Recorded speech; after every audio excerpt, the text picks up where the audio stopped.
Hello. In my video today, I want to talk about the Demokrat Party years. As you know, for a couple of weeks, I have been uploading videos concerning Turkish and Ottoman Turkish political history. And I try to follow a chronological order. First of all, I made some book reviews.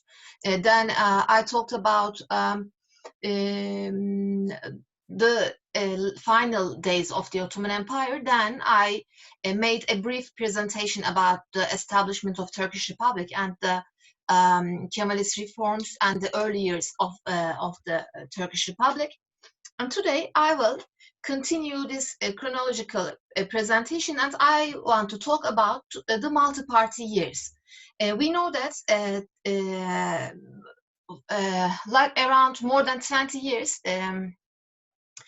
25 years maybe, Turkish politics was characterized by a single party regime dominated by the Republican People's Party.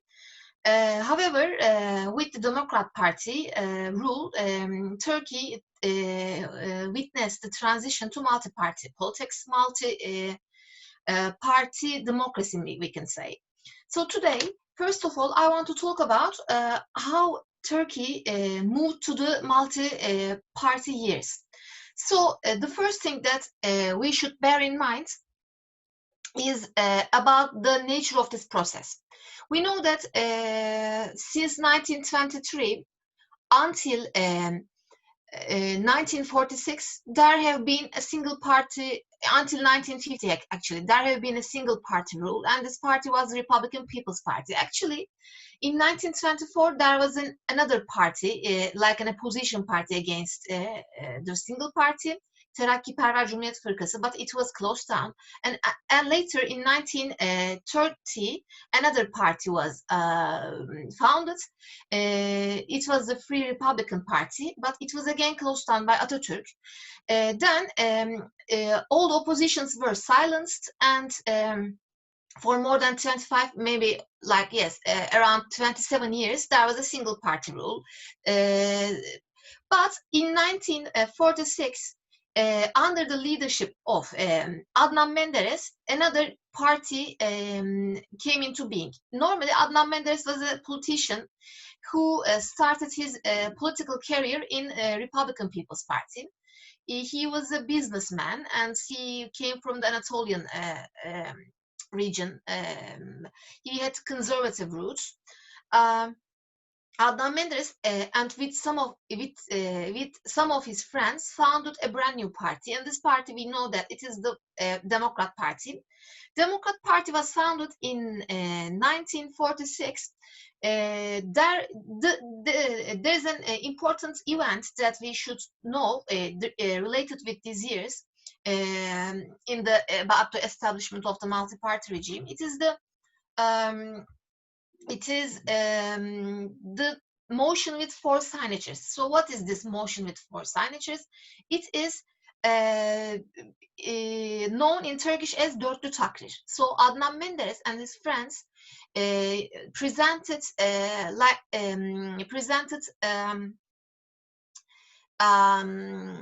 a paper or something like, a reaction against the single party regime, and out of this Dörtlü Takrir motion with 4 signatures, Democrat Party was officially founded. And in the early Republican era, under the single party regime, the masses actually were somehow alienated. The farmers, the Islamic, the people who had Islamic sensibilities actually, were somehow affected in a negative way during the single party regime, because yes, a new nation state was founded, so there were heavy secularization, homogenization policies undertaken by the regime. But on the other hand, some particular segments of society were really dissatisfied. They were not happy. So they had really, there had been really big complaints about the Republican, about the single party rule, because the Kurdish people, they were so oppressed, and the Alevi people, after the foundation of the Directorate of Religious Affairs, so states started to impose a certain Islamic understanding, the Sunni Islam. So the Alevi people were somehow excluded from the political regime. And also the non-Muslim people were not treated in an equal way, although being a citizen, the non-Muslims also were, were not so very, were not seen as good citizens. And also the people who had a religious identity, who were trying to practice their religious duties, also were not very comfortable with the early Republican era policies. But actually, we can discuss it in another term, in a very big maybe. Maybe we can need a very large conference for this, because on the one hand, there's a new nation state establishment process, so it's a very challenging process for the state elites, because the Ottoman Empire was multi-ethnic, so it was totally different from the new nation state, and making an homogeneous national identity, trying to build a Turkish citizenship, and trying to define it in a very limited way, like the Sunnis, or you will, if you're a non-Muslim, you will be excluded. So these are all problematic, and really they were very deep discussions actually. Yes, where are we right now? The Democrat Party was founded and after 4 years, in 1950 general elections, Adnan Menderes and his party got victorious. So the electoral victory passed to the Democrat Party, and the single party regime came to an end in 1950. We know that in also 1954 and 1957, so these three elections ended with the political triumph, political victory of Adnan Menderes and his party. First of all, Turkey, there was a social, how we can say it, social satisfaction, because, as I said, some social groups were really not happy with this single party rule. But after some time, there is a very famous saying, which was presented in history by Lord Acton. Lord Acton said that power corrupts.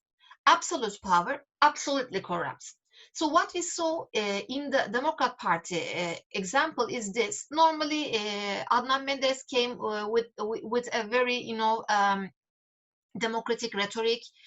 The motto was, "It's enough. Now the nation will talk." Yeter söz milletin. So the motto was very democratic, but as they got very powerful, as Lord Acton in the history said, power corrupts, absolute power corrupts absolutely. Also, Adnan Menderes regime administration started to get corrupted. Really autocratic policies were adopted. This is one side of the story. So the authoritarian policies of the Democrat Party rule were one of the reasons that paved the way for the 1960 military coup. We know that on May 27, 1960, there was a military coup, and the Democrat Party was overthrown. The Democrat Party rule was overthrown by the army. But yes, one of the reasons behind this coup is the political authoritarianism. We know that in the parliament, the opposing voices were silenced. There were some committees founded by the Democrat Party politicians in order to silence the opposition. This is one side of the story. The other side of the story is related with the foreign policy dimension. There was the problem of the Cyprus issue in those years. In the mid 1950s, you know that there was an event called September 6 and 7 affairs, 6-7 Eylül olayları. And this in those days, the non-Muslim people were their shops were set on fire. So this also undermines the legitimacy of the Democrat Party rule. Also, the problems related with the Cyprus issue also is another problem, another foreign policy issue that undermined and eroded the government, the capacity of governing of the Democrat Party. Another important point that I must emphasize while discussing the way to the military coup in 1960, it is related with the secularism principle. We know that secularism principle has been one of the most crucial principles in while covering Turkish Republic. The Kemalist elites established the Turkish state on secularism as maybe as one of the founding principles of the new country. So if you do as a politician, if you do something that is conflictual with secularism, somehow you cannot escape from losing your legitimacy.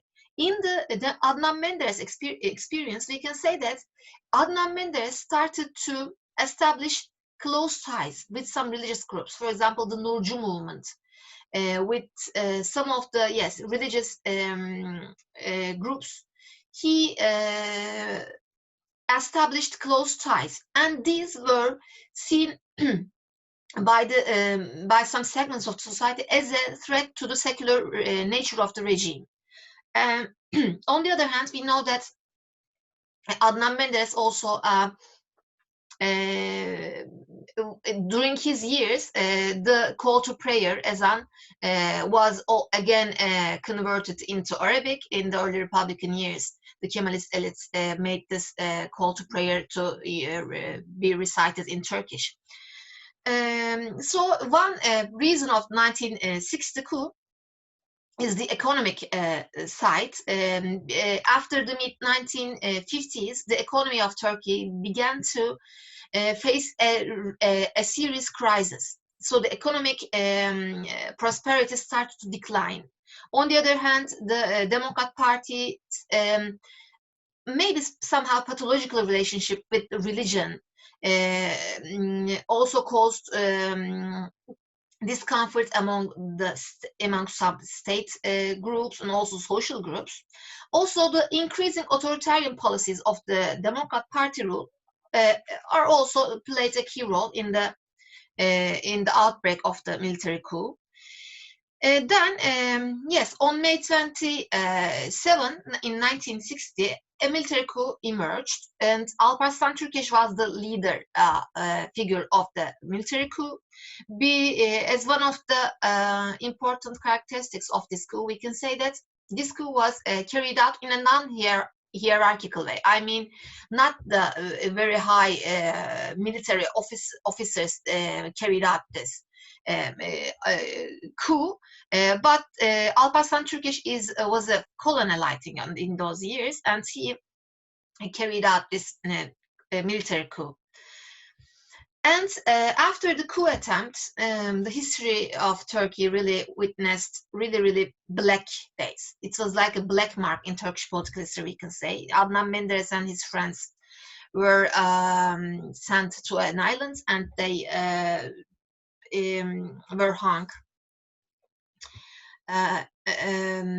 This is another event that, you know, that many books have been written about this. And another important event that paved the way for the emergence of the military coup is the NATO membership. We know that Turkey became a part of NATO in 1952. And some political commentators or some writers say that, I cannot remember the names of them right now. They say that after being a member of NATO, the military officers in the army, so the people, the members of the army, realized, they noticed that their economic situation was very bad compared to other NATO members. So this was another point that that caused unrest and uprisings among the military officers. After the coup in 1960, there was a military regime came into being, and a committee, in Turkish we know its name, Milli Birlik Komitesi, the Committee of National Unity was founded, and then sometime they ruled the regime, and in 1961 a constitution was drafted. This constitution is known as a very liberal and liberal constitution. It is known as a libertarian constitution, actually. So it's paved the way for separation of powers, because under the rules of Demokrat Party, the power was all concentrated on in the hands of Adnan Menderes. So separation of powers principle came to life, or it was exercised with the new constitution. So actually, I didn't take too many notes about this issue. So in this presentation, I briefly tried to cover Democrat Party, the leader of the Democrat Party, how it came into being, then what this Democrat Party rule did, and then later a military coup in 1960 broke out. The economic side, the political side, and the Menderes relationship with the religious or groups. These all were important in those years. And at the end of my presentation, I want to talk about some books again, telling this issue. First of all, there is an article that I wrote while I was a PhD student. It was, I think, published in 2011. It covers this military coups in Turkey in a very critical way. Also from a historical point of view, you can find a good literature review in my article. I will put this article's information under the video. Also related with 1960 coup, there is a very good book written by Walter Weiker, I think. I will also put the name of the book under the video. In my next presentation, I will try to talk about 1971 memorandum, and I will talk about, in the same video, I think I will talk about the 1980 coup. I think I will cover the era until the Turgut Özal years. Then, in a chronological order, I will try to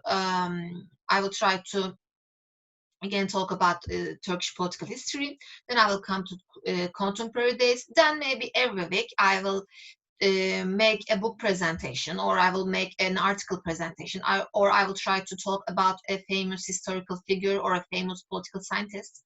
You can find the answers to these questions. Also, I'm not sure about the answers in my upcoming videos. And I want to I want to thank you very much for listening to me. And today it is 6th of January. I think maybe 1 week or 2 weeks later, I'm gonna upload another video. Thanks for listening to me, and I want to wish all of you a very good evening.